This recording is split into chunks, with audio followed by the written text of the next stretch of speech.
Welcome to Americans, the show where going south means things are getting better. I'm your host, Roberto Lobato.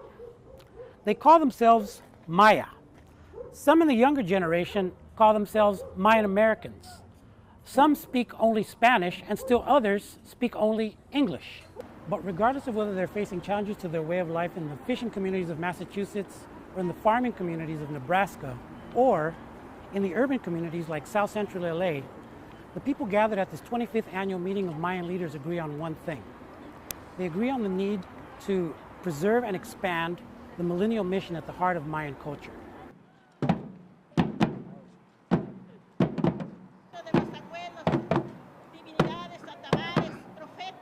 This 25th annual meeting of Mayan leaders continues to grow, and it's taking place at a time when the Mayan population itself is growing in many parts of the country.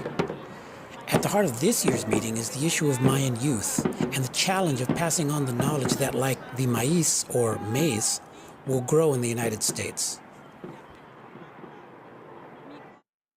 Juanatano Cano, one of the organizers of the meeting, came to the U.S. under circumstances resembling those that brought hundreds of thousands of other Maya to places like Los Angeles. But unlike the immigration stories that many of us grew up with, the immigration story of Juanatano and the other Maya didn't involve the pursuit of an American dream. Instead, it involved fleeing a U.S. foreign policy nightmare. Why did you migrate to the U.S. and to Los Angeles? Well, I migrated here because, first of all, when the time that I grew up, there was a civil war in Guatemala, even though a lot of people don't say that it is a civil war. But for us, it was a kind of a civil war. Even though some people, they say that there was no genocide, but for us, like, we don't know how to call it. When you see a whole town of people being wiped out, yeah, a whole town, like, even like military coming into a whole town and like killing them off. I don't know how to. I don't have no name for that. Except for But for me, genocide. Except for us, it's genocide. And one thing, and two, I couldn't live in that environment.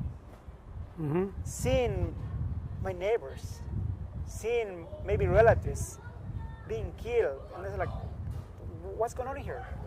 I felt like the next one is going to be me, but the next person they're going to come after is going to be my mom and my dad. And I told my mom and my dad, let's get out of here. And then mom and dad said, no, you can't. You have to stay here. We have to stay here. If someone comes and kills us, might as well just kill us all. So that's one of the reasons. And then I went into a big city. When you see people that call themselves Latino, but you see their face, you see some of the way they talk. Yeah. Do you see people that could be Maya too, but they don't embrace it? Way? They prefer to dress like maybe any Latino. But then, but mom and dad is not Latino. Mom and dad some of them didn't speak Spanish at all. They have their own native language. And then the kids are having this conflict, this cultural conflict. Yes. And then when they have go to Maya gatherings, they start dancing their own music, their own marimba. They have their own way of dancing marimba. But then when they do this, the kids will say what's wrong? Why don't they dance modern music or classic music? But why is my parents doing this? So the kids, they were started having this cultural shame about their culture, themselves, and their parents. So there was kind of the language that they were having here in the United States. I'm talking about maybe 15 years ago or 10 years ago. And that's one of the reasons we're coming here and have the kids share their experience. What's going on with them, what they're going through. So that's kind of the reason that now we bring them together. Their parents are here, the youngs are over here, and we're talking about this kind of stuff, our stories, our life experiences, and that's what we're doing with these young people that are here in this conference. Para el Maya, todo inicia donde todo termina, y todo termina en donde todo inicia. To deal with the conflict facing Mayan youth, Cano and Mayan leaders developed materials that inspired and raised their consciousness about the transformative power of their culture, a culture that has survived and grown for millennia. So it would have to be to bring people together? Yes, from different states.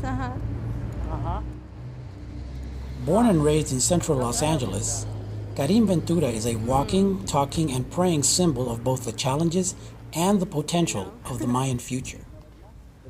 I want to talk to you about, what is it like growing up Maya in central LA? For me, it's very I would say not so much difficult, but in a way, in a sense, yes, it is difficult. Like how?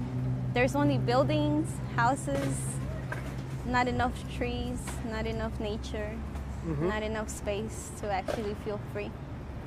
And is this growing, you think, in your community generally? Yes. People trying to rescue and maintain or keep, preserving what you have? I think it is.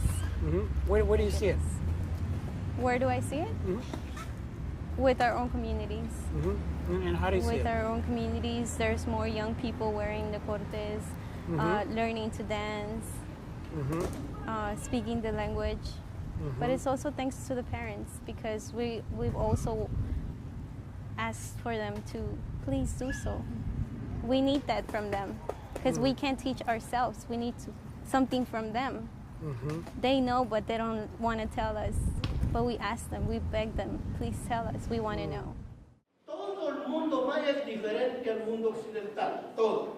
Y para entenderlo hay que pensar como maya. The cultural seeds planted at the meeting are centered in Mayan relationships and in their sacred texts, known as the códices. Thanks to the learning of previous meetings, and to the learning she gained from the códices, Karin is now a leader of her people, one of the few Maya, youth or adult, who can speak at the table of elders, one of the primary leadership bodies of the Maya. Tell me, when you first started reading the códices, what did that feel like to you? I wanted to learn more. Then how could I say I know myself when I don't even know? And what happened when you really started taking in and getting the knowledge? I knew what I had to do.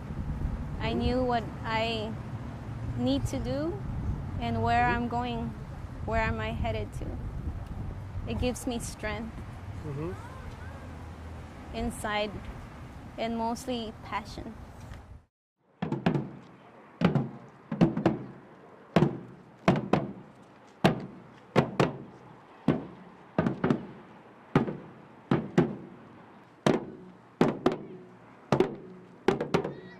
For the sake of Maya in the United States generally, and for the sake of the rest of us, we should all hope that the Maya are successful in preserving, expanding, and sharing their millennial culture with us. Difficult, even apocalyptic times like ours need such a millennial culture.